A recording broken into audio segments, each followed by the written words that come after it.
So, hello and welcome to my channel Free Education by Vijay. I am myself Vijay Kumar Singh. I am MA B.Ed in English, and I'm going to present you a very fantastic novella today, and its name is The Old Man and the Sea.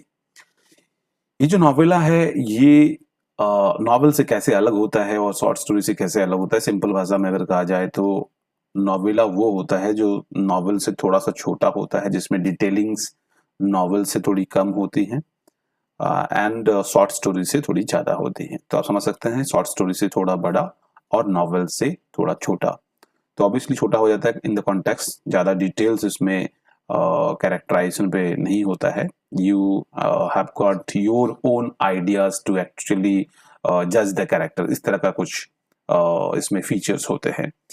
ये जो novella है आज हम लोग जो पढ़ने वाले हैं, this is very very important for all those aspirants who are working for preparing for JSSC CGL.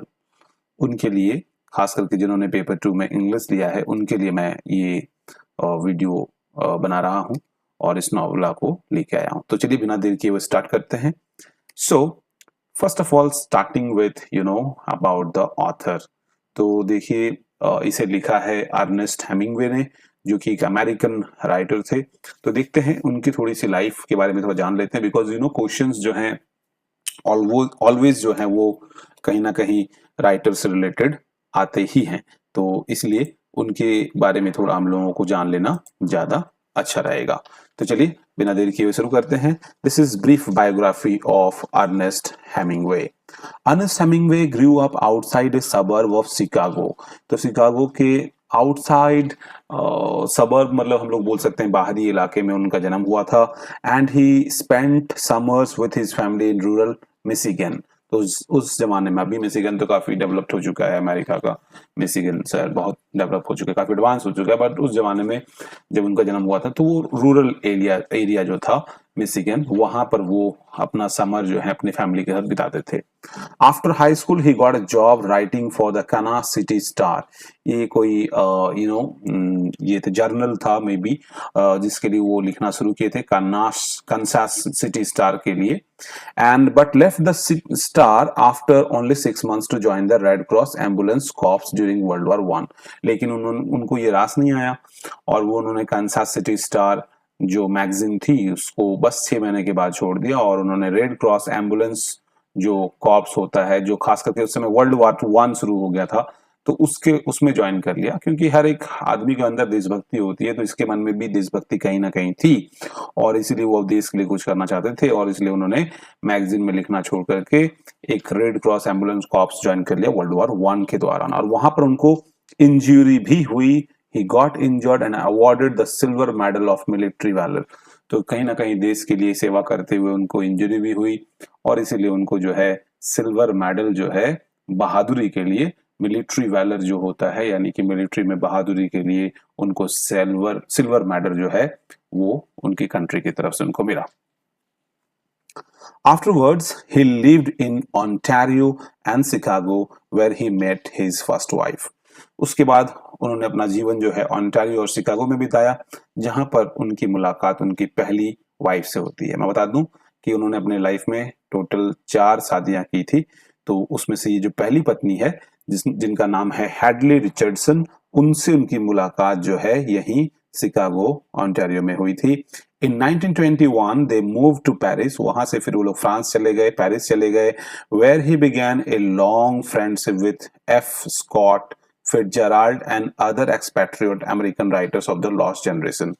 उसके बाद वहां से वो चले गए थे पेरिस। वहां पर उनकी मुलाकात जो है कई ऐसे अमेरिकन राइटर्स, खास करके जो पुराने एक्सपैट्रियोट जो थे यानी कि जो पहले देशभक्त हुआ करते थे, वैसे अमेरिकन राइटर से मतलब उनकी मुलाकात हुई जो पहले के जमाने के, जैसे उसमें से एक एफ स्कॉट फिट्जराल्ड भी है। तो इस जो स्लाइड में जो इम्पोर्टेंट याद रखने वाली बात है उसको मैंने कुछ हाइलाइट्स करके यहाँ पर दिखा दिया है। इसे आप जो है नोट डाउन जरूर कर लें from the exam point of view ये काफी इंपॉर्टेंट हो सकता है। तो देख लीजिए यहाँ पर पहला जो पॉइंट जो आपको याद रखना है वो उनकी जो शुरुआती जो यानी कि उनका जो लालन पालन हुआ था वो शिकागो और मिशिगन में हुआ था। एक्चुअली मैं इतने डिटेल्स में इसलिए जा रहा हूँ क्योंकि अभी हाल फिलहाल में जो भी एग्जाम्स हो रहे हैं उसमें जितने भी खास करके लिटरेचर के पेपर हैं, चाहे वो कोई भी भाषा के हो, उसमें ये पैटर्न देखने को मिला है कि ज्यादातर राइटर्स के पर्सनल डिटेल्स के बारे में काफी सारे क्वेश्चंस आए हैं। खास करके उनकी पढ़ाई कहाँ हुई थी, उनका उनका ग्रू अप वो कहाँ हुए थे, उन्होंने अपनी स्कूलिंग कहाँ की, उनका बर्थ कब हुआ, उन्होंने डिग्री कब हासिल की, ये सारी चीजें इंपॉर्टेंट है। इसीलिए इन सब चीजों को आप नोट डाउन करते चले, किसी भी तरीके से इनको लाइटली ना लें।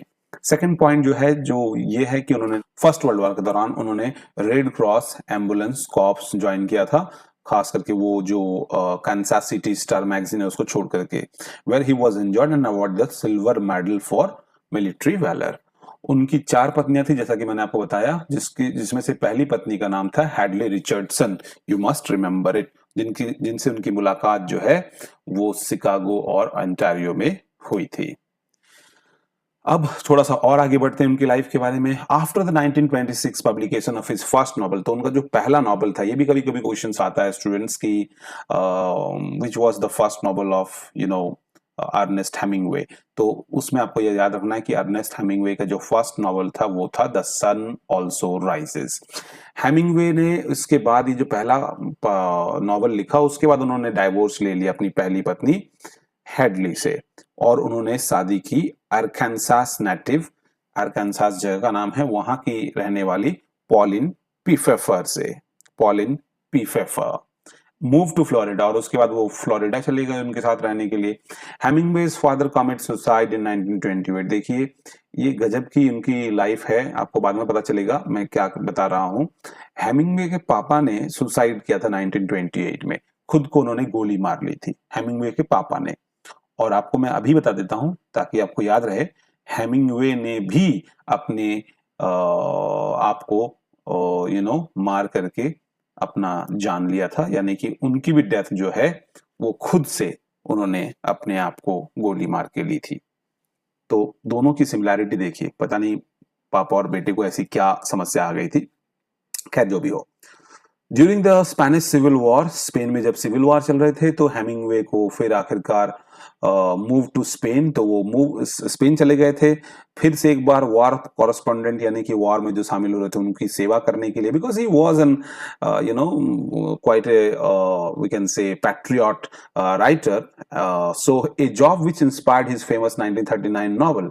तो आपने देखा कि कैसे पहले भी वो फर्स्ट वर्ल्ड वॉर के दौरान वो उन्होंने वॉर ज्वाइन किया था, काम को छोड़ करके, राइटिंग को छोड़ के। इस बार भी जब स्पेनिश सिविल वॉर हो रहा था, इस बार भी उन्होंने यहाँ पर स्पेन जाकर वहां पर वॉर कॉरेस्पॉन्डेंट को, यानी कि वॉर में जो भी हताहत हो रहे थे उनकी सेवा करने में उन्होंने दिलचस्पी दिखाई, और यहाँ से उनको इंस्पिरेशन मिला अपने एक और इम्पोर्टेंट नॉवल को लिखने का, जो उन्होंने लिखा था 1939 में। ये starting of second world war है, उस दौरान उन्होंने लिखा था for whom the bell tolls, ये उनका एक नेक्स्ट नॉवल था। After its publication he met his third wife. देखिए ये गजब की बात है, पहला जब उन्होंने नॉवल जब पब्लिश किया था उनका डाइवोर्स हुआ था अपनी पहली पत्नी से, दूसरी पत्नी उनको मिली थी पॉलिन पीफेफर के रूप में, जो कि अरकानसास नेटिव थी। लेकिन जब उन्होंने for whom the bell tolls लिखा, खास करके सेकेंड वर्ल्ड वॉर की शुरुआत में 1939 में, ये जब नॉवल पब्लिश हुआ उसके बाद उनको उनकी तीसरी पत्नी मिली जिनका नाम था Martha Gellhorn. In 1946, Hemingway married his fourth and final wife. आखिरकार इनके साथ भी शादी इनकी ज्यादा लंबी चली नहीं। देखिए राइटर लोग कुछ दिमागी रूप से सनकी होते हैं, या फिर शायद उनके साथ एडजस्ट करना बाकी लोगों के लिए भी काफी मुश्किल होता होगा, इसलिए लगातार उनके वाइफ जो है वो चेंज हो रही हैं, और काफी कम समय में आप देख सकते हैं 20 साल में चौथी पत्नी आ गई। 1926 में उस समय पहली पत्नी से तलाक हुआ था, और देख रहे हैं 1946 में Hemingway married his fourth and final wife जिनका नाम था मैरी हेमिंगवे।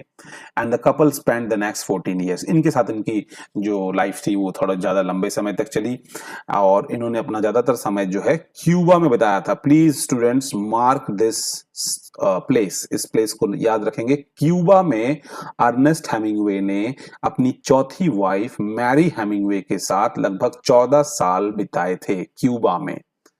मैं क्यों बता रहा हूं इस जगह को याद रखने के लिए, क्योंकि हम जो आज नोवेला पढ़ने वाले हैं the old man and the sea, ये भी क्यूबा की ही कहानी है। तो कहीं ना कहीं यहां से उनको इंस्पिरेशन मिला था इस नोवेला को लिखने के लिए।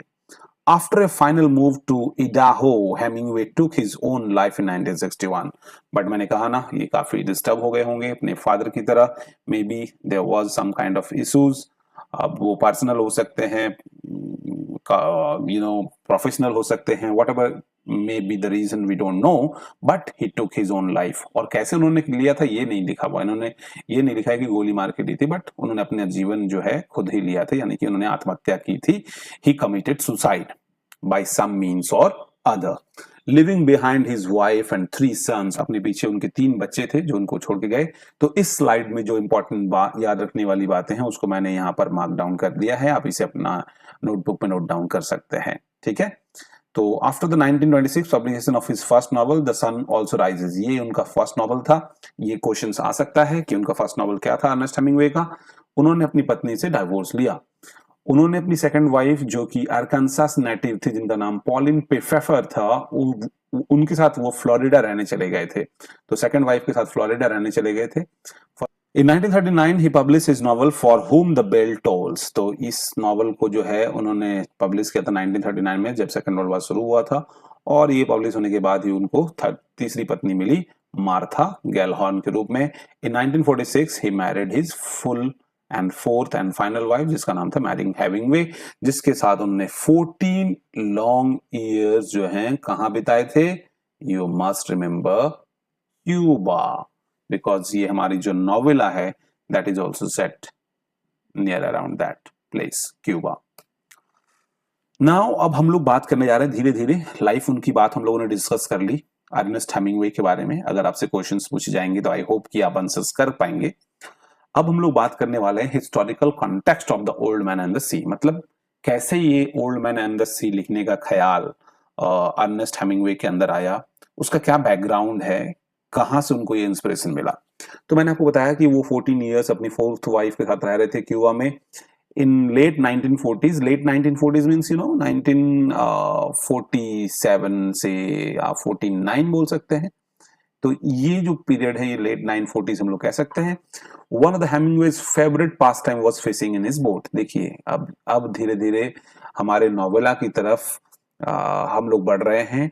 हेमिंग्वे का भी फेवरेट पास टाइम जो है वो बोट में फिशिंग करना था। उनके बोट का नाम था पिलर।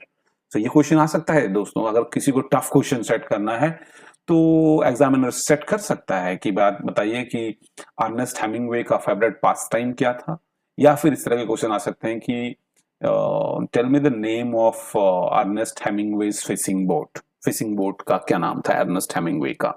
तो नाम था द पिलर, ठीक है। Hemingway served in World War I and World War II, we have seen already, and witnessed the liberation of Paris and 1945 schism within the Cuba Communist Party. तो किस तरीके से उन्होंने 1940 फर्स्ट वर्ल्ड वॉर और second world में तो participate किया ही, और उन्होंने देखा पेरिस को लिबरेट होते हुए, यानी कि फ्रांस को लिबरेट होते हुए, किस तरीके से उन्होंने क्यूबन कम्युनिस्ट पार्टी को भी जो है उनके स्किज्म देखे, ठीक है।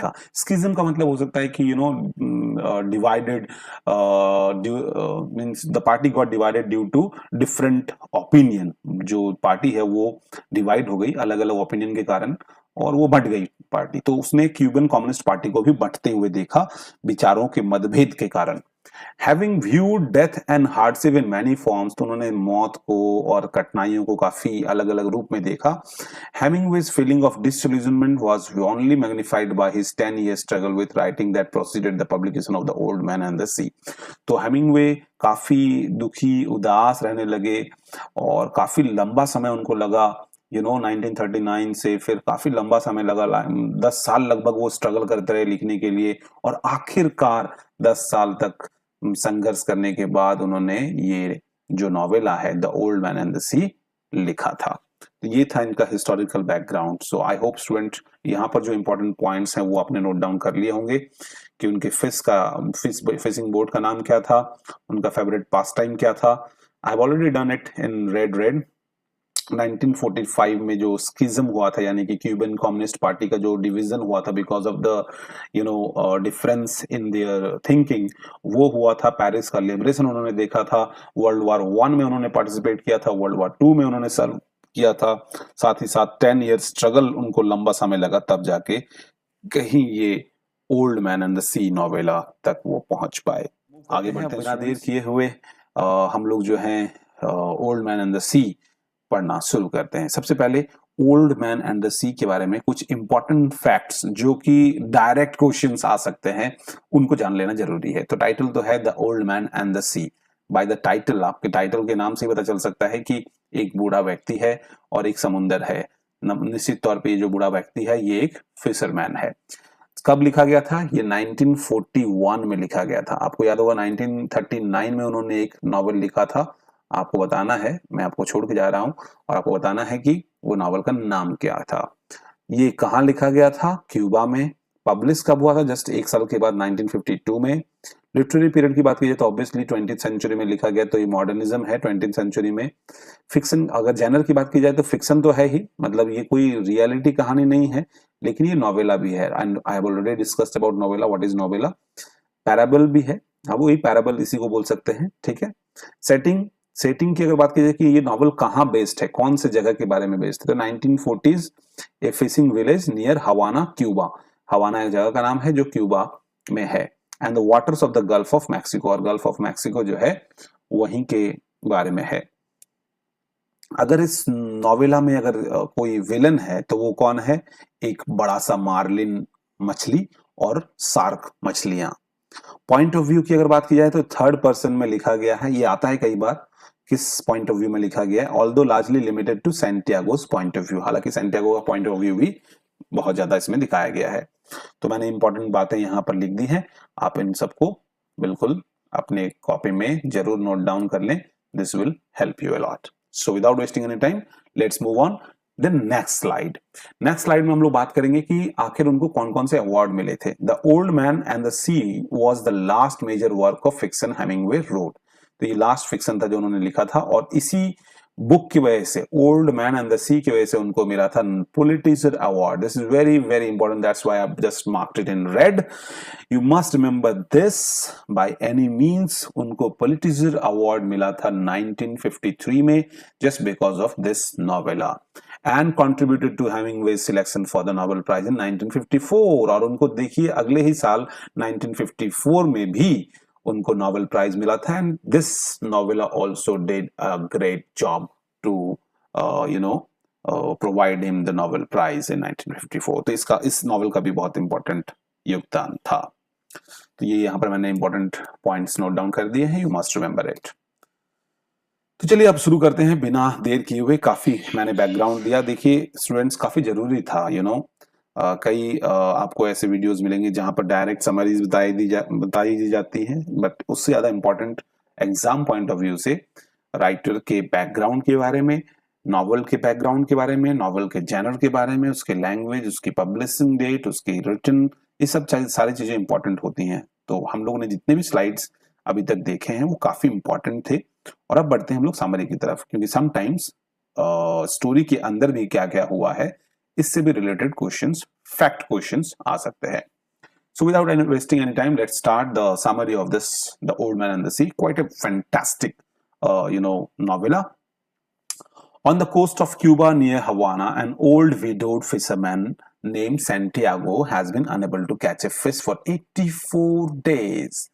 तो क्यूबा के कोस्ट में, हवाना के करीब, मतलब हवाना के सामने क्यूबा जगह है, वहां के कोस्ट है, वहां पर यानी कि गल्फ ऑफ मैक्सिको का जो कोस्ट है वो वहां पर है। एक ओल्ड विडोड से आप समझ में आ रहे हैं कि उसकी पत्नी नहीं है, वो अकेला है, वो अकेला फिशरमैन है, उसकी पत्नी नहीं है, मे बी छोड़ के जा चुकी है या मर चुकी है, और उसका नाम है सैंटियागो। सो हमारा जो प्रोटैगनिस्ट है वो है कौन?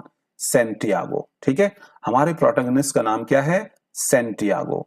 Has been unable to catch fish, पिछले 84 डेज से वो कोई भी मछली नहीं पकड़ पाया है। एंड कैन यू इमेजिन, जब एक फिशरमैन जिसकी जिसकी मुख्य कला ही फिशिंग है, वो उसका सारा कुछ जीवन, उसका जीवन यापन, उसका लाइफ, उसका एवरीथिंग डिपेंड्स ऑन शिपिंग, अगर वो पिछले 84 डेज से शिपिंग ना कर पाया हो, सो उसके लाइफ में कितना प्रॉब्लम आ सकता है। तो आप इमेजिन करके देखिए। उसका एक अप्रेंटिस था। अप्रेंटिस मतलब हम लोग जानते हैं ना, अप्रेंटिस मतलब होता है एक प्रशिक्षु जो प्रशिक्षण लेता है, काइंड ऑफ अ ट्रेनी। तो उसका एक ट्रेनी था जिसका नाम था मैनोलिन, ठीक है। Has been forced by his parents to seek another luckier employer. देखिए अब तो ऐसा हाल हो गया, पिछले 84 डेज से वो मछली नहीं पकड़ पाया ना, तो अभी ऐसी हाल हो गया कि जो उसका ट्रेनी था उसके भी पेरेंट्स बोल रहे हैं कि तुम बेकार क्यों, किसके पीछे जा रहे हो, वो तो एक मछली नहीं पकड़ पाया है पिछले कितने दिनों से, 84 दिनों से, अब तुम दूसरा कोई लकी एम्प्लॉयर ढूंढ लो, मतलब कोई ऐसा मालिक ढूंढ लो जो लकी हो। वो बहुत अनलकी है because he has been unable to catch a fish from last 84 days. लेकिन मैनोलिन को पता था, मैनोलिन जानता था अपने ट्रेनर को, अपने मालिक को। So although Manolin continues to help Santiago, हालांकि मैनोलिन जो है उसकी हेल्प करते रहता था। किस तरह से हेल्प करता था, ये लोग जो है ना समुद्र के सामने रहते थे, बट बड़ा सा बोट है, आप देख सकते हैं कि ये सैंटियागो कितना बूढ़ा हो गया है, और वो अपनी बोट को जब ये लेके आता होगा, जो बोट है, ठीक है ना, तो उसको जब लेके आता होगा तो उसको खींचने में, ठीक है, किनारे पे लगाने में, अपने झोपड़ी के सामने जो है, ये इस तरह का उसका झोपड़ी है मान लीजिए, ठीक है, और यहाँ पर उसको झोपड़ी के सामने जो है इस बोट को लगाने में वो हेल्प करता था। कौन? मैनोलिन। यहाँ अगर समुंदर है तो यहाँ तक खींच के लाना है, फिर यहाँ पर लंगर लगा के लगाना है, तो ये हेल्प करता था। इसमें जो जो सामान रखने हैं मछली पकड़ने के लिए, उसमें भी हेल्प करता था। कौन? मैनोलिन। तो मैनोलिन हेल्प कर रहा था। मैनोलिन को भरोसा था कि उसका जो ट्रेनर है वो काफी अच्छा है। Manolin cares for the aging Santiago, bringing him food and clothing. और वो मैनोलिन देख रहा है कि उसका जो मास्टर है, उसका जो ट्रेनर है सैंटियागो जो है, वो लगातार बूढ़ा होते जा रहा है, इसलिए वो मैनोलिन जो है उसके लिए खाना भी ले आया करता था, उसके लिए कपड़े का भी ठीक ठाक कर देता था, लाया करता था। In return Santiago tells Manolin stories about baseball. ये सब सारा काम करने के बदले में सैंटियागो मैनोलिन को उस जमाने में बेसबॉल की कहानियां सुनाया करता था। तो काफी फेमस स्पोर्ट है अमेरिका में और क्यूबा में उस समय में कि बेसबॉल। तो बेसबॉल के बारे में वो कहानी सुनाता था। And his younger days fishing in a boat of Africa. और वो अपने पुराने जमाने में जब वो यंग था, कौन? सैंटियागो, जब वो युवा हुआ करता था, वो कैसे मछली पकड़ा करता था, अफ्रीका में रहा करता था, कैसे पकड़ा करता था, वो अपने पुराने एक्सपीरियंसेस को अपने ट्रेनी मैनोलिन के साथ शेयर किया करता था, ये सब सारा काम के बदले में। Every night Santiago dreams of Lions on the beaches of Africa. अब ये एक फैंटेसी दी गई है। अब इसका क्या सेंस है ये आप खुद निकालने की कोशिश करेंगे। हर दिन, हर रात को सैंटियागो को सपने में लायंस दिखाई देते थे, शेर दिखाई देते थे, खास करके अफ्रीका के बीचेस में। Early each morning Santiago walks up the road to Manolin's family's home to wake him up for walk. तो ये उनका डेली रूटीन था। सैंटियागो सुबह सुबह उठता था, वो मैनोलिन जहां रहता था, मैनोलिन उसके घर के पास जाकर के मैनोलिन को वो अक्सर हर दिन उठाया करता था। ठीक है, तो आई होप स्टूडेंट्स आपको ये जो नॉवेल है ये अच्छा समझ में आ रहा है। अगर आपको ये समझ में आ रहा है तो इसके पीछे देख सकते हैं आपको काफी हार्ड वर्क लगा है। सो आपसे बीच में ही रिक्वेस्ट है कि आप प्लीज अभी इस चैनल को सब्सक्राइब कर लें अगर आपने सब्सक्राइब नहीं किया है।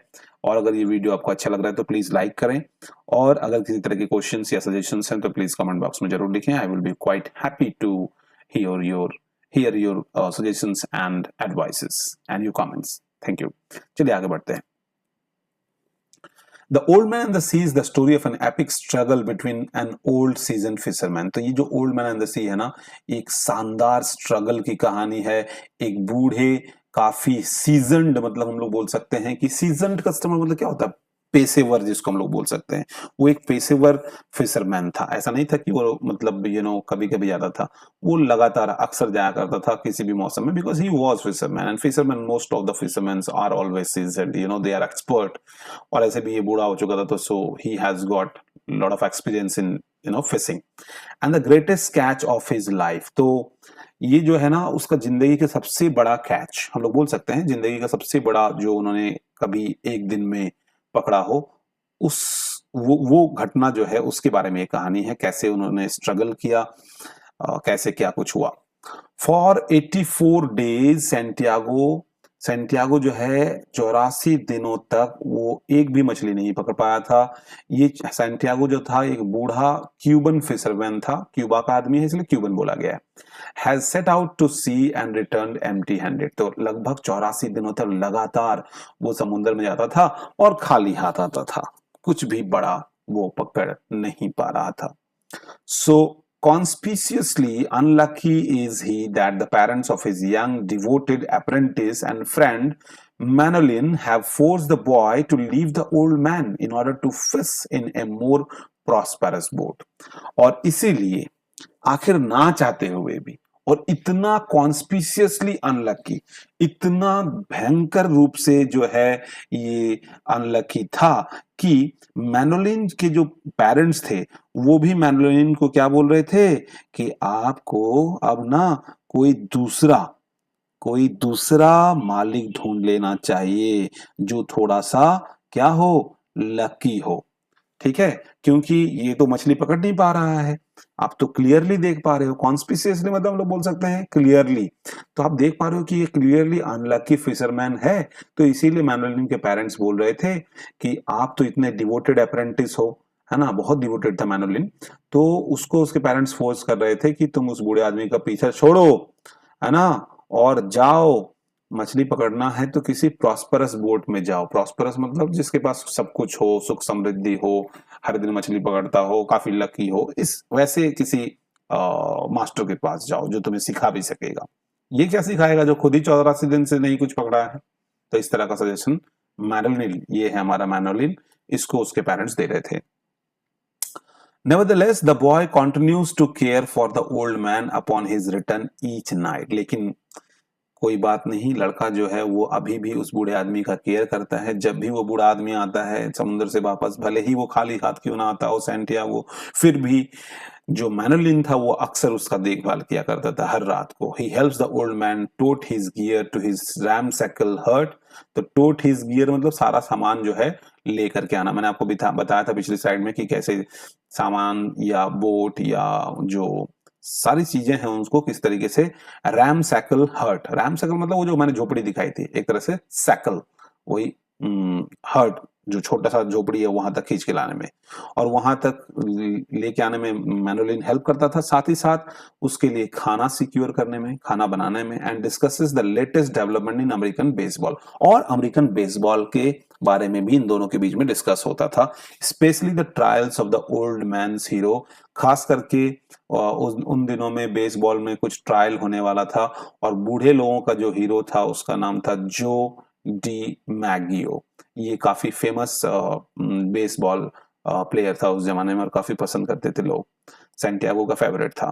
Santiago is confident that his unproductive streak will soon come to an end and he resolves to sail out further than usual the following day। Santiago पूरा कॉन्फिडेंट था। देखिए ये यहाँ पर एक बहुत इंपॉर्टेंट थीम भी इस लाइन से पता चल रहा है कि सेंटियागो फिर भी कॉन्फिडेंट था। दूसरा कोई बंदा होता ना जो 84 दिन तक लगातार खाली हाथ लौट रहा होता, आज के हमारे जमाने के दिनों में जब हम लोग एक बार फेल होते हैं, 2 बार फेल होते हैं, 3 बार फेल होते हैं, तो हम लोग हताशा निराशा में चले जाते हैं और हम लोग खुद के ऊपर, अपने आप के ऊपर डाउट करने लगते हैं कि whether we belong to this और not, whether we deserve it और not, whether we have the potential और नॉट। हम लोग खुद के ऊपर जो है डाउट करने लगते हैं 4-5 हार मिलने के बाद ही। लेकिन यहाँ तो 84 दिन तक लगातार सेंटियागो को जो है हार ही मिली है। लगातार वो प्रयास करता रहा लेकिन हर बार उसको असफलता मिली। 84 दिन लगातार continuously, can you imagine, nearly about 3 month, पिछले लगभग 3 महीने से, लगभग मैं बता रहा हूँ 3 महीने से 6 दिन कम, लगभग 3 महीने से उसने कुछ भी नहीं कैच किया था। फिर भी आप देख सकते हो Santiago is confident. This shows कि सैंटियागो काफी पॉजिटिव एटीट्यूड वाला था। ही has the full confidence in himself and he new about himself. He has full potential. He knew that all these things depends on your luck.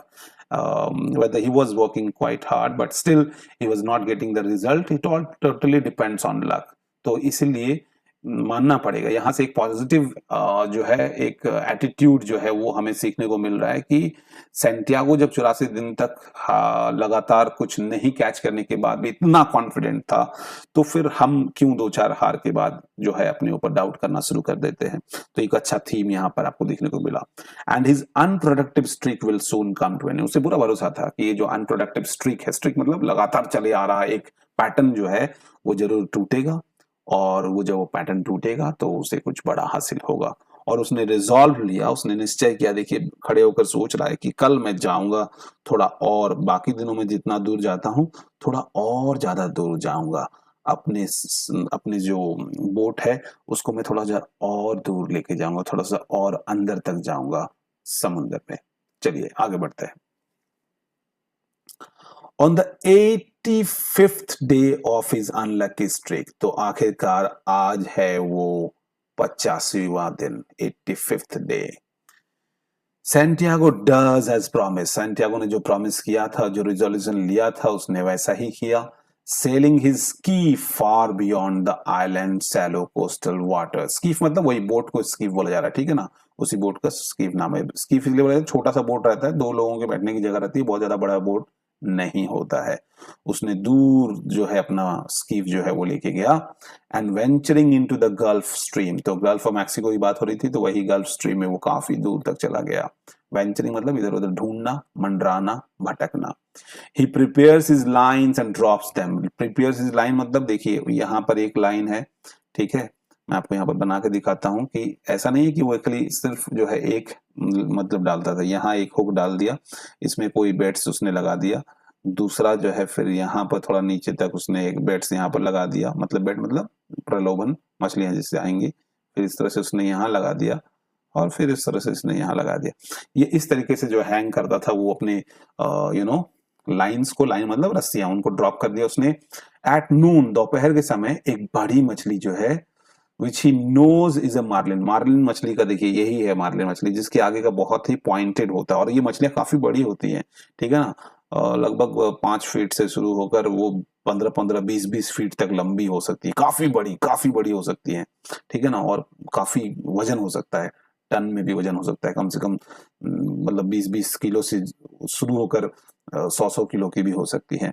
So takes the bait that Santiago has placed 100 fathom deep. ये देखिए, ये मान लीजिए कि 20 fathom, fathom मतलब मतलब गहराई को नापने का जो मीटर है, जो गहराई को नापने का जो पैमाना है उसको फैथम बोलते हैं। तो मान लीजिए कि पहला वाला 25th फैथम में लगाया है उसने, दूसरा वाला 50 फैथम में उसने लगाया है, ठीक है, तीसरा वाला उसने 75 पे लगाया है, और चौथा वाला उसने 100 फैथम पे लगाया है। तो उस मार्लिन मछली ने वो बेट लिया जो 100 फैथम डीप, यानी कि ये वाला सबसे बड़ा वाला, यहीं पर वो मार्लिन मछली ने जो है उस बेट को, बेट मतलब मैंने बताया प्रलोभन जो दिया जाता है, हम लोग चारा डालते हैं, उसको उसने खाने की कोशिश की। The old man expertly hooks the fish but he cannot pull it in.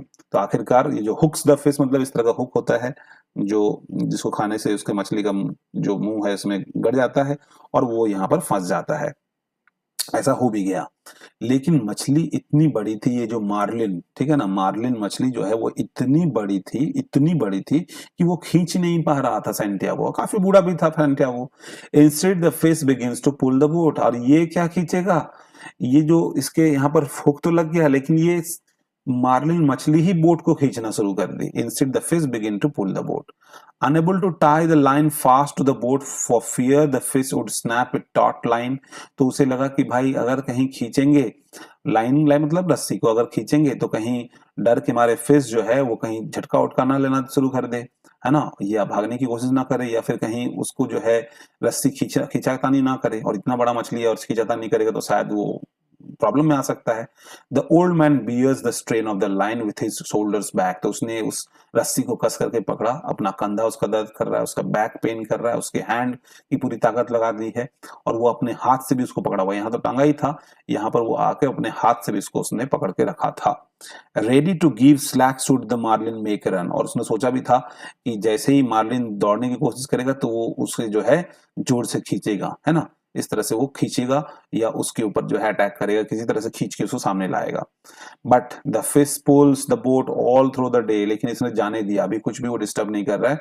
Fish जो है लगातार दिन भर उस बोट को खींचता रहा थ्रू द नाइट, यहां तक कि रात भर खींचता रहा, थ्रू अनदर डे, अगले दिन भर भी खींचता रहा, एंड थ्रू अनदर नाइट, बाप रे, लगातार 2 दिन तक वो जो फिश है उस बोट को खींचता रहा। आप सोच सकते हो बोट को जिधर ले जा रहा है वो जा रहा है। It swims steadily north west, और ये जो बोट था वो लगातार सैंटियागो जो है नॉर्थ वेस्ट की तरफ जा रहा था। Until at last it tyres, और आखिरकार आखिर आखिर जो फिश है, मार्लिन है, उसको भी तो थकना था ना, आखिर वो लगातार 2-2 दिन तक तैरता रहा और फिर जाके वो भी थक गया। And swims east with the current, और आखिरकार अब फिश जो है नॉर्थ वेस्ट में, डायरेक्शन नॉर्थ वेस्ट समझ रहे हो ना, अगर डायरेक्शन की बात करें तो देखिए मैं समझा रहा हूं, अगर ये समुंदर है तो ये है हमारा ईस्ट पार्ट, ये है हमारा वेस्ट, ये है हमारा नॉर्थ और ये हमारा साउथ। तो पहले तो वो नॉर्थ वेस्ट की तरफ यानी कि इस डायरेक्शन में लेके जा रहा था, यानी कि सपोज मान लेते हैं कि इस डायरेक्शन में लेके जा रहा था, ठीक है, इस डायरेक्शन में नॉर्थ वेस्ट। बट फिर क्या हुआ, धीरे धीरे वो, अब जब करंट जो पानी का जो करंट था वो ईस्टर्न डायरेक्शन में था, अब जो है बोट को लेकर अब इस डायरेक्शन में जाने लगा, ठीक है। जब थक गया तो वो करंट के साथ साथ यानी कि पानी के बहाव के साथ साथ मछली भी अब तैरने लगा। जब थक जाते हैं मछलियां तो ऐसे ही करती हैं। The entire time Santiago endures constant pain from the fishing line, आप समझ सकते हो 2 दिन तक वो रस्सी पकड़े हुए है, और रस्सी पकड़े हुए तो हाथ से पकड़े हुए, अपने कंधे में दर्द हो रहा है, हाथ में रस्सी रगड़ा रगड़ा के ना, घिस घिस कर हाथ में रस्सी, उसके हाथ में घाव हो गया है।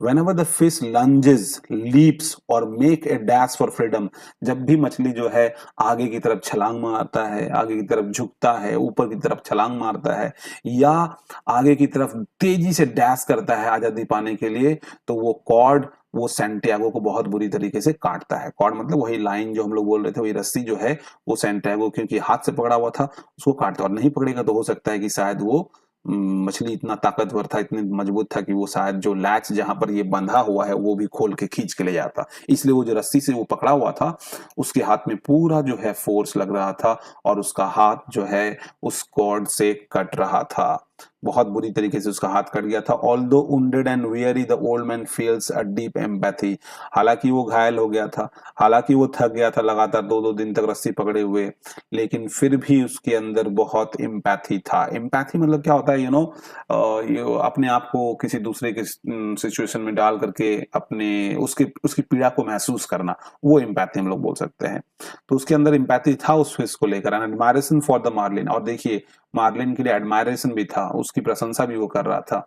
His brother in suffering strength and resolve, ऐसा मन लग रहा था कि वो उसे भाई की संज्ञा भी दे रहा है कि मेरा भाई ही तो है जो तकलीफ में है। मार्लिन के बारे में ये बात हो रही है, काफी ताकतवर भी है और काफी रिजॉल्व भी है, मतलब वो छुटकारा भी पाना चाहता है, उसे उसके प्रति दया भी आ रही है, उसके प्रति उसके मन में सहानुभूति भी है और उसके प्रति उसके मन में प्रशंसा भी है। और क्योंकि वो पूरे समुद्र में बिल्कुल एकांत था, तो मार्लिन जो है जो उसके पकड़ में था, जो जिसको कि उसे मारना था, क्योंकि ये उसका प्रोफेशन है, ये उसका पेशा है, फिर भी इस समय वर्तमान में वो उस मछली को अपने भाई को कहकर संबोधित कर रहा है और उसकी सफरिंग्स, उसकी स्ट्रेंथ और उसकी एडमायरेशन वो फील कर रहा है, ठीक है ना। अब आगे बढ़ते हैं। ऑन द थर्ड डे, यानी कि देखिए 85th को उसने पकड़ लिया था, 85th दिन भर वो मार्लिन जो है उसको लेकर दौड़ाता रहा, मतलब कि आगे तैरता रहा।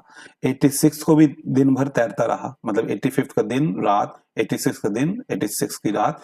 अब बात हो रही है 87th डे की, इसलिए थर्ड डे मतलब आप समझ लेना 87th। The fish tires and Santiago, sleep deprived, aching and nearly delirious, manages to pull the marlin in close enough to kill it with a harpoon thrust. हारपून जो है ये देखिए, ये है हारपून, ठीक है ना, एक तरह से भाला टाइप का, ठीक है।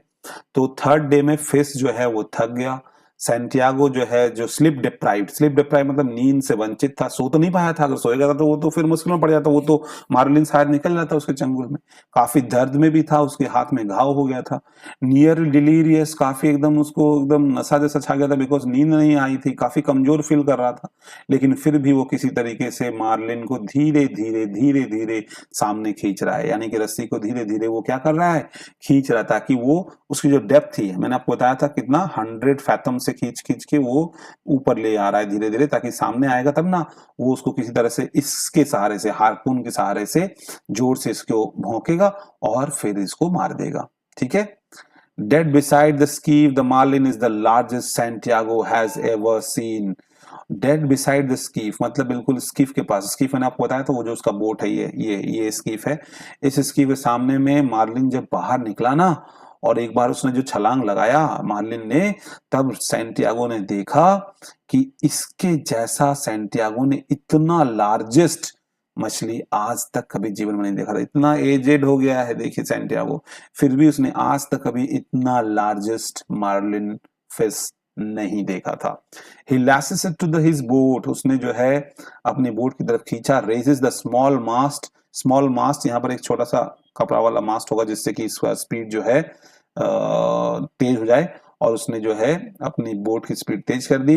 While Santiago is excited by the price that Marlin will bring at market, तो उसने आखिरकार उसने अपने हार्पून से जो है ना सामने लाकर उसे मार दिया, एकदम जोरदार तरीके से हार्पून से उसने मार दिया। यहाँ पर दिया हुआ manages to pull the harpoon close enough to kill it with a harpoon, तो सामने खींचा और सामने लाके देखिए इस तरह से मार के उसने यहीं पर रखा। ठीक है ना, क्योंकि इतना बड़ा मछली है ऊपर रख ही नहीं सकता, वो तो डूब जाएगा बोट, इतना भारी मछली है, इसलिए उसने इसको मछली को एकदम साथ साथ यहाँ पर बांध दिया। ठीक है, मार्लिन को। और अब वो मन मन में काफी एक्साइटेड भी है, खुश हो रहा है और सोच रहा है कि मार्केट में क्या प्राइस मिलेगा। He is more concern that the people who will eat the fish are unworthy of its greatness, और वो इस बारे में भी सोच रहा है कि ये मार्लिन मछली कितना अच्छा है, जो लोग भी इसको खाएंगे वो इसकी ग्रेटनेस को नहीं समझ पाएंगे।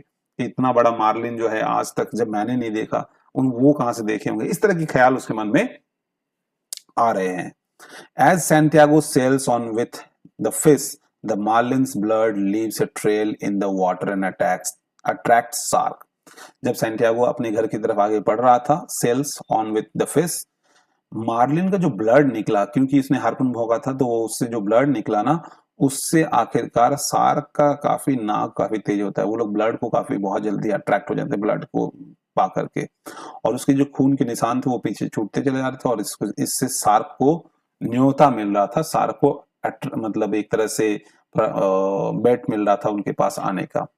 The first to attack is great mako shark, जो पहला जो शार्क था वो एक मैको शार्क था जिसने अटैक किया था। एक टाइप का शार्क है, आप जाके देख सकते हो किस तरह का शार्क होगा, इमेज में आप गूगल में सर्च कर लेना। तो एक तरह का शार्क है जिसने पहले अटैक किया, which Santiago manages to slay with the harpoon, तो उसने इस हार्पून से उस शार्क को तो जो है किसी तरीके से स्ले मतलब भगाने में सफलता हासिल कर ली। In the struggle the old man loses the harpoon and length of valuable rope, और उस शार्क को मारने के चक्कर में, जोर से मारने के चक्कर में वो मारने गया, और मारा तो जरूर उसको किसी तरह से, लेकिन वो हार्पून उस शार्क में ही घुसा रह गया, और इसके साथ साथ उसका बहुत ही कीमती रस्सी भी उसके साथ साथ शार्क के साथ साथ चला गया। कौन से शार्क के साथ? मैको शार्क के साथ। which leaves him vulnerable to other shark attack। अब जब उसके पास ना हार्पून है ना रस्सी है, अब दूसरे शार्क अटैक करेंगे तो अब कैसे बचेगा? The old man fights off the successive vicious predator as best he can। तो बहुत सारे शार्क लोगों ने अटैक कर दिया। सक्सेसिव विशियस प्रेडेटर, प्रेडेटर मतलब वही जो अटैक करते हैं, एक तरह से क्या बोलेंगे, दूसरे पर आश्रित, दूसरे का मांस खाकर रहने वाले, तो वैसा एक हिंसात्मक अटैकर जो है ना, उससे अब वो कैसे बचेगा सैंटियागो, वो सोचने लगा। Stabbing at them with a crude spear, अब उसके पास छोटा मोटा एक भाला था, उससे वो उनकी तरफ अटैक करने की कोशिश कर रहा है। He makes by lashing a knife to an oar, और आखिरकार किसी तरीके से जो है एक नाइफ जो है, कैसे बनाया था उसने भाला, कैसे बनाया, एक चाकू को उसने एक ओर मतलब समझ रहे हो ना, जिससे कि नाव को हम लोग चलाते हैं, इस डंडे से नाव को चलाते हैं, उस डंडे को आगे उसने जो है एक चाकू बांधा और उसको भाला की तरह इस्तेमाल किया, और कभी कभी तो उनसे वो मार भी रहा था डंडे से, है ना। And even clubbing them with the boat tiller. तो आखिरकार किसी तरीके से डंडे से उन जो शार्क है उनको कभी कभी मार भी रहा था, बट कोशिश तो पूरी कर रहा था। लेकिन आप देख सकते हैं किस तरीके से कई सारे शार्क जो है इस खून को देख करके, इस मछली को देख करके यहाँ पर उसके ऊपर अटैक कर दिए हैं। Although he kill several shark, उसने कई शार्क मार दिए, मोर एंड मोर एपियर्स, लेकिन जितने मार रहे हैं और आते जा रहे हैं। शार्क की कमी है क्या? देखिए कितने भरे हुए हैं।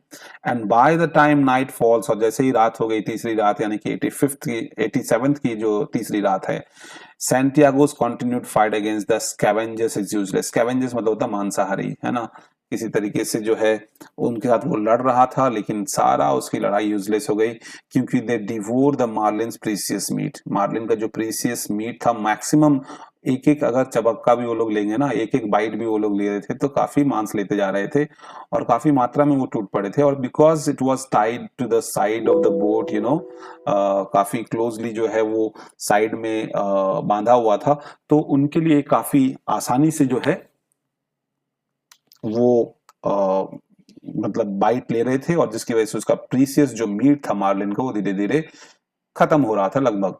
लिविंग ओनली स्केलेटन, देखिए पूरा मांस ही खा दिया उन्होंने। हेड एंड टेल, बस उसका स्केलेटन बचा था और एक सर बचा था और एक पूंछ बचा था। Santiago chastises himself for going out too far, अब सैंटियागो खुद को कोस रहा है। चस्टिसाइजेस मतलब एक तरह से अपने आप को ही कोसना, अपने आप को भला बुरा कहना कि भाई क्यों बहुत ज्यादा दूर आ गए, है ना। And for sacrificing his great and वर्दी ओपोनेंट, और अपने आपको कोस इसलिए भी रहा है कि उसने अपने जो ओपोनेंट थे, वर्दी ओपोनेंट जो थे, उनको सेक्रीफाइस करते हुए जो है वो इतनी दूर तक आ गया जितना दूर उसे आना नहीं चाहिए था। शायद इसलिए वो भगवान ने जो है उसे इस तरह से जो है पनिशमेंट दिया है ना। He arrives home before daybreak, और आखिरकार दुखी तो था क्योंकि उसने जो इतना बड़ा चीज हासिल किया था वो वापस घर तक नहीं पहुंचा पाया।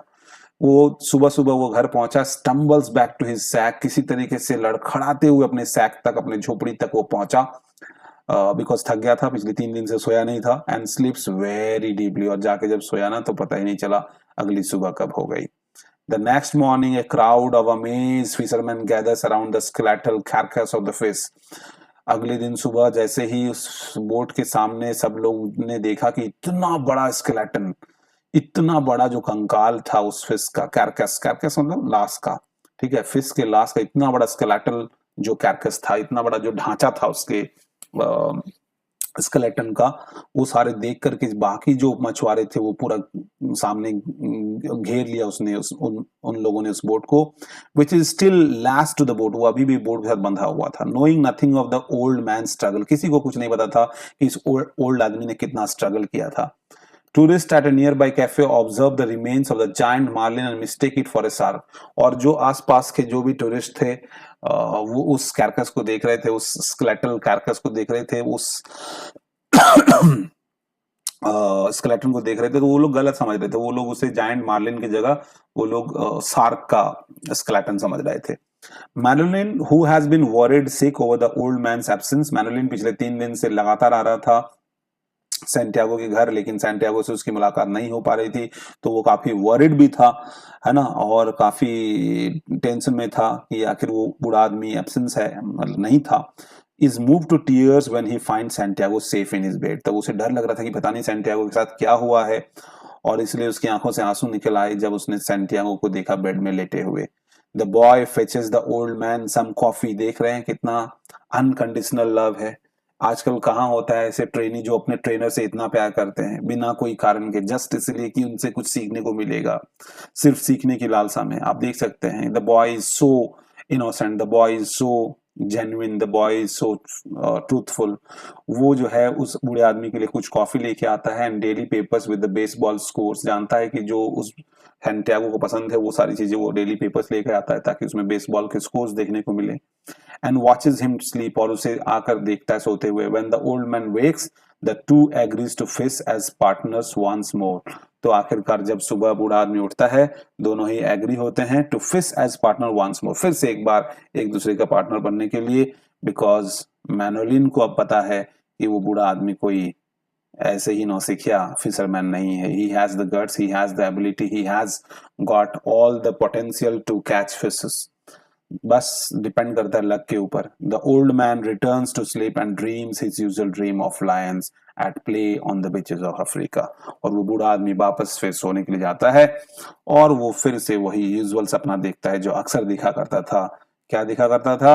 अफ्रीका के बीचेस में लायन खेल रहे हैं, इस तरह का इमेज। सो स्टूडेंट्स, आपको ये स्टोरी कैसी लगी आप मुझे प्लीज जरूर बताइएगा। आगे बढ़ने से पहले कुछ इंपॉर्टेंट बातें और डिस्कस करनी है। स्टोरी हम लोगों ने खत्म कर ली है, लेकिन इससे रिलेटेड कुछ इंपॉर्टेंट और भी पॉइंट्स है जो मुझे लास्टली बताने हैं। उन पॉइंट्स को डिस्कस करने से पहले फिर एक बार रिक्वेस्ट है, अगर आपको मेरी मेहनत अच्छी लगी, क्योंकि इस वीडियो को बनाने के पहले काफी मेहनत करनी पड़ती है, तो अगर आपको मेरा जो एक्सप्लेनेशन का तरीका अच्छा लगा, मेरा प्रेजेंटेशन अच्छा लगा या कुछ भी अच्छा लगा, तो प्लीज लाइक किए बिना ना जाएं। इस चैनल में नए आए हैं तो सब्सक्राइब कर लें। मैं ऐसे ही बहुत सारे नॉवेल्स अब लाने वाला हूं, तो आप प्लीज चैनल को सब्सक्राइब कर लें और शेयर करें और लाइक करें। इससे मुझे काफी प्रोत्साहन मिलेगा, काफी अच्छा फील होगा। और अगर आपके कोई भी सजेशंस या कोई क्वेरीज हैं या क्वेश्चंस हैं तो आप प्लीज कमेंट बॉक्स में जरूर लिखें, मुझे पढ़ने में काफी मजा आएगा। चलिए डिस्कस करते हैं स्टोरी। ये जो नॉवेल आज जो थी वो यहाँ पर खत्म हो गई। अर्नेस्ट हेमिंगवे के द्वारा लिखी हुई बहुत ही शानदार नॉवेला। अब हम लोग बात करते हैं इसमें थीम्स क्या क्या थे। थीम्स मतलब मुख्य भाव क्या क्या थे। तो 4 थीम्स मैंने डिस्कस करनी है यहाँ पर, वो मैंने लिखे हुए हैं। The honour in the struggle. Honour in the struggle का मतलब क्या हुआ कि जब भी आप कोई संघर्ष करते हैं उसमें आपको प्राइड फील होना चाहिए। You cannot be ashamed of what you are doing. अगर आप ऐसा कर रहे हैं तो आपको वो काम नहीं करना चाहिए और आप ना कर पाएंगे। अगर आपको अपने काम में प्राउड फील होगा तभी आप अपने काम को अच्छे से कर पाएंगे। तो जो भी आप कर रहे हैं उसमें, जो भी संघर्ष कर रहे हैं, जो भी आप मेहनत कर रहे हैं, उसमें आप मजा ढूंढिए, उसमें आप प्राइड ढूंढिए, उसमें आप गर्व महसूस कीजिए। किसी चीज को पाने के लिए जब वो आप संघर्ष करते हैं ना, वो आपको वो कॉन्फिडेंस देता है, वो सम्मान देता है, वो ऑनर देता है कि हाँ मैंने ये चीज अर्न की है, मुझे यूं ही फ्री फोकट में नहीं मिली है। तो ये पहला थीम है। Everything should be earned and you should be proud of what you have earned. And when you will be proud of what you have earned? When you will work hard, when you will struggle, and when you will be happy in your struggle, when you will find pride in your struggle. तो आपको उस तरह का feel करना चाहिए। यहाँ पर Santiago के सेंस में आप देख सकते हैं, सैंटियागो ने 84 डेज तक कुछ नहीं पकड़ा, but still he was proud in his struggle. उसने कितनी प्राइडली जो है देखिए मतलब स्ट्रगल किया। और वो भले ही कुछ जो मैरलिन मछली था, जिसको इतना बड़ा मैरलिन मछली पकड़ा था 20 फीट के आसपास का, वो भले ही पूरा संपूर्ण रूप में नहीं ला पाया, बट स्टिल जो वो उसके सिर के साथ बंधा हुआ था ना, उससे ही बाकी जितने भी फिशरमैन थे जिन्होंने आज तक कभी इतना बड़ा मछली नहीं देखा, तो उनको ये भरोसा हो गया होगा कि marlin has got the potential of catching fishes. So nobody will pass a comment on him that he is a struggler or he is a non competent. इस तरह का कोई मतलब जो कमेंट है वो पास नहीं करेंगे। तो इससे ये थीम यहां पर मिलती है। नेक्स्ट है डिफीट एंड डेथ। देखिए हार और मृत्यु, ये इंपॉर्टेंट थीम है। हार नहीं माननी चाहिए और हार होनी भी नहीं चाहिए। जिस दिन आप हार मान लेते हैं वो आपकी डेथ हो जाती है। तो इसलिए यहाँ पर देखिए आप, सैंटियागो 84 डेज तक जब उसने फिश कैच नहीं किया था, फिर भी वो उसने जो है अपनी होप नहीं छोड़ी और वो डिफीट नहीं माना। उसे कॉन्फिडेंस था कि वो पकड़ लेगा। तो ये एक तरह से काफी पॉजिटिव अप्रोच दिलाता है हमें। So we have taken birth to do something and we have to do, we can't just sit back and wait for things to happen. We have to do things ourselves and that will actually define our life. तो रुकना नहीं है और बढ़ते रहना है, हार नहीं माननी है। कई बार जीवन में प्रॉब्लमेटिक सिचुएशंस आएंगे, बहुत डिफिकल्टीज आएंगी, but we cannot accept defeat. If you will accept defeat then it is death. Death के बारे में भी उसने डिस्कस किया है। कैसे डिस्कस किया है कि देखिए मार्लिन, उस मार्लिन को उसने अपना भाई कहा, ठीक है, लेकिन फिर भी उसे उसने मारा। क्यों मारा? क्योंकि दैट इज हिज प्रोफेशन। उसमें वो उस चेन को ब्रेक नहीं करना चाहता, because he was by born officer man, तो उसका वो प्रोफेशन है, अगर वो उससे दोस्ती कर लेगा तो फिर खाएगा क्या? घोड़ा अगर चने से दोस्ती कर ले तो खाएगा। तो इसलिए उसका ये थीम था कि देखिए death, he is providing death to the marlin just because he has got the profession. दो वो भी एक उसका जो नजरिया था मतलब मार्लिन के बारे में, वो बुरा नहीं था, मतलब वो उसे अच्छा समझ रहा था। मैंने बताया था आपको डिस्कस करते समय कि किस तरीके से वो उसको एडमायर कर रहा था, किस तरीके से वो उसकी एम्पैथी को फील कर रहा था, कैसे उसके दर्द को महसूस कर रहा था। बट आखिर उसे किल करना ही था, मारना ही था। Pride as the source of greatness. और ये देखिए, जब भी कोई बड़ा महान आदमी होता है ना, तो वो बाकी लोगों से अलग होता है। कैसे अलग होता है कि वो अपने ऊपर प्राइड रखता है, वो आत्मसम्मान बनाए रखता है, उसे अपने ऊपर फील होता है, उसे अपने ऊपर भरोसा होता है, वो अपने पोटेंशियल्स को जानता है। जिस दिन आप अपने नजरों में गिर जाएंगे, फिर आप ग्रेटनेस बन ही नहीं सकते। आप तभी ग्रेट महान बन सकते हैं जब सिचुएशन का आप सामना करें और काफी प्राउडली सामना करें। आपको पता है कि आपको इन सिचुएशंस का सामना करने के लिए भेजा गया है, and you have to overcome them, then only you will reach somewhere. अगर आपने कोई डेस्टिनेशन चुना है तो वहां तक पहुंचने में बीच में बाधाएं आएंगी, और उन बाधाओं को, एक एक छोटी छोटी बाधाओं को पार करने में आपको प्राउड फील होना चाहिए। ये है इस चीज का theme. Determination, kinship and connection. Determination, kinship and connection आप समझ सकते हो। डिटर्मिनेशन तो था ही, मतलब दृढ़ इच्छा शक्ति। और यहां से हमें सीखने को मिलती है कि भले ही you can fail 84 times regularly, continuously, but still you will have your day. Someday or other you will have your luck come back to you.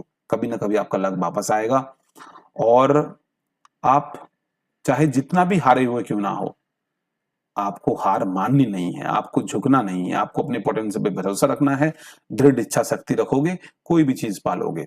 और किनशिप और कनेक्शन, मतलब किनशिप मतलब अपने आसपास चीजों से जुड़ना, जुड़ाव महसूस करना। जैसा कि वो समुद्र में था तो उसने मार्लिन को अपना ब्रदर बना लिया था, क्योंकि वो चीजों से जोड़ रहा था, कनेक्ट कर रहा था।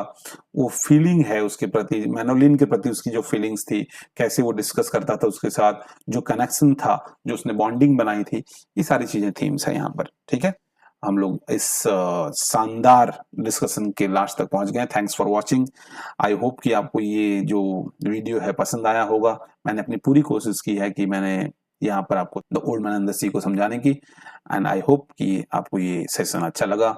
अगर अच्छा लगा तो please do like, comment, share and subscribe, और मिलते हैं अगले वीडियो में। तब तक के लिए bye, good night, thank you.